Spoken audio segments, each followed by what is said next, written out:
India और भारत, क्या ये दोनों अलग हैं? पर हम बचपन से ही इन दोनों ही शब्दों का इस्तेमाल करते हुए आ रहे हैं। भारत को आज़ाद हुए सालों बीत चुके हैं, फिर भी पता नहीं क्यों अचानक इंडिया वर्सेस भारत चल पड़ा है। आखिर ऐसा क्या हो गया है जिसकी वजह से राजनीतिक गलियारों में सिर्फ इसी की चर्चा हो रही है? पूरा ट्विटर इस चीज से पटा पड़ा हुआ है। जब कभी भी हम बाहर जाते हैं यानी कि विदेशों में, और कोई भी विदेशी हमसे मिलता है तो सबसे पहले उसकी तरफ से यही पूछा जाता है कि क्या तुम इंडिया से हो। मसलन इंडिया हो या फिर भारत, हम दोनों ही शब्दों में गर्व महसूस करते हैं। लेकिन सियासी गलियारों में तो कुछ और ही बयानबाजी चल रही है।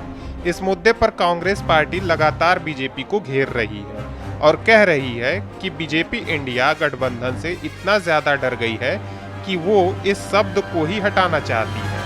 कांग्रेस नेताओं की ओर से कहा जाता है कि बीजेपी के पास आसमान छूती महंगाई और बेरोजगारी का कोई सलूशन नहीं है।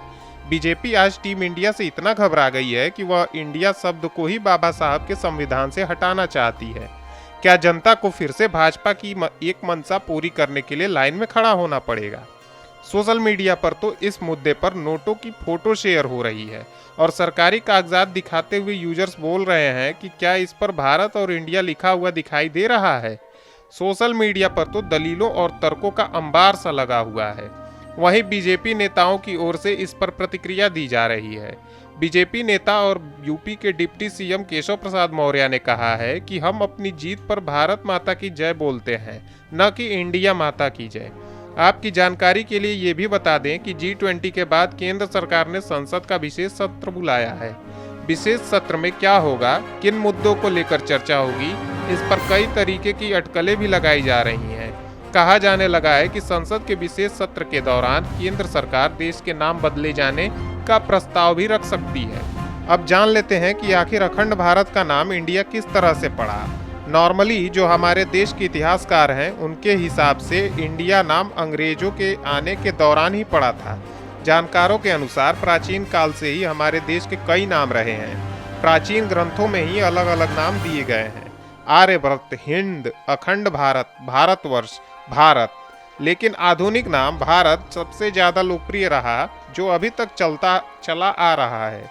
दरअसल भारत के इंडिया नामकरण के पीछे एक और कहानी है जो इतिहास के गलियारों से यहाँ तक आती है। एक तरह से भारत के इंडिया हो जाने का सारा गणित यहीं से शुरू होता है और इसके पीछे सिंधु नदी अपना काम करती है।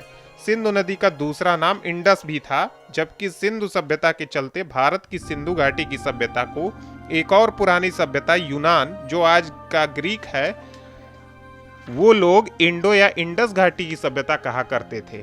ऐसे में इंडस शब्द लैटिन भाषा में पहुंचा तो यह इंडिया हो गया। बता दें कि लैटिन पुरानी भाषा रही जो रोमन साम्राज्य की आधिकारिक भाषा थी। वहीं अंग्रेजों के आगमन के साथ ही उस समय हिंदुस्तान के रूप में चर्चित हमारा देश इंडस वैली यानी कि सिंधु घाटी की सभ्यता के रूप में भी पहचाना जाता रहा। ऐसे में अंग्रेजों ने इसे इंडस वैली के लिए लैटिन शब्द में प्रयोग होने वाले इंडिया को ही हमारे देश का नाम दे दिया और ऐसे ही हमारे देश का नाम पड़ा इंडिया। आइए अब बात करी जाए संविधान के हिसाब से। संविधान बनने की प्रक्रिया जहां लंबी थी, वहीं यह कई तरह के मतभेदों के बीच चलती रही। जाहिर था जब राष्ट्र के नाम की बात आई हो, वह भी कोई काम सरल कार्य नहीं था। संविधान सभा में भारत के नामकरण को लेकर बहस का लंबा दौर चला। कुछ सदस्य भारत को भारत नाम रखने के प्रस्ताव पर अड़े थे और वहीं कुछ सदस्य भारतवर्ष नाम रखने के लिए प्रस्ताव रख रहे थे, जबकि कुछ सदस्य हिंदुस्तान नाम रखने पर भी विचार कर रहे थे। लेकिन आखिर में इस प्रस्ताव के पक्ष में बहस करते हुए डॉक्टर भीमराव अंबेडकर ने कहा था, इंडिया का एक नाम अंतर्राष्ट्रीय नाम है जिसे दुनिया भर में जाना जाता है और यह नाम भारत के विभिन्न भाषाओं और संस्कृतियों को भी दर्शाता है। लिहाजा इंडिया भारत का वह नाम हो गया जो विश्व में जाना गया। खैर, आज के दौर में हमारे देश में क्या इस तरीके की किसी भी मुद्दे पर चर्चा करना सही है? क्योंकि हम खुद को इतना ज्यादा हाईटेक बताते हैं और फिर देश के नाम को लेकर अचानक से चर्चा होने लगती है। बल्कि देश के नाम के अलावा और भी जरूरी मुद्दे हैं जिन पर बात हो सकती है। अब देखना दिलचस्प होगा कि क्या देश का नाम सच में बदला जाएगा या नहीं।